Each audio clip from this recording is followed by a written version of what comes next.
Hi friends அனைவருக்கும் வணக்கம். "சிறகடிக்க ஆசை" சீரியல விறுவிறுப்பா கொண்டு போறோம் அப்டின்ற பேர்ல மொக்க போட்டுட்டு இருக்காங்க அப்டின்னு தான் சொல்லுவேன். ரோகிணிய மாட்ட வைக்க போறோம், மாட்ட வைக்க போறோம் அப்டின்னு சொல்லியே பார்த்தீங்க அப்டின்னா, ரொம்ப நாளா இழுத்துட்டு இருக்காங்க. இப்போ சரி மனோஜ் வந்து ஸ்கூலுக்கு போவான் அப்டின்னு சொல்லி பார்க்கும்பொழுது, திரும்பியும் மனோஜ் வந்து நாய் கடிச்சு போச்சு. அந்த நாய வச்சு இப்போ இந்த ஒரு வாரம் பார்த்தீங்கன்னா, ஓட்ட போறானுங்க. இன்னைக்கு எபிசோட்ல மனோஜ் கடிச்ச நாய் வந்து எங்கேயோ ஓடி போச்சு.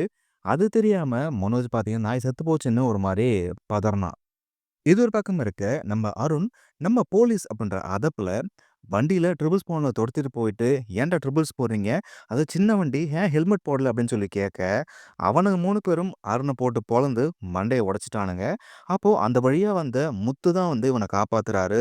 ஆனா அப்பயும் பார்த்தீங்கன்னா, இந்த அருண் முத்துக்கு வந்து ஒரு தேங்க்ஸ் கூட சொல்லாம, நேரா வீட்டுக்கு போயிட்டு, அத அப்படியே மாத்தி முத்து மேல பழி போட்டுட்டான். இப்போ சீதா பார்த்தீங்கன்னா, மீனாவுக்கு கால் பண்ணி, "நான் உடனே உன்ட்ட பேசணும்." அப்படின்ற மாரி மீனாவ கூப்பிடுறாங்க. கண்டிப்பா இது வந்து பார்த்தீங்க அப்படின்னா, ஒரு பெரிய பிரச்சனையா மாறப்போகுது.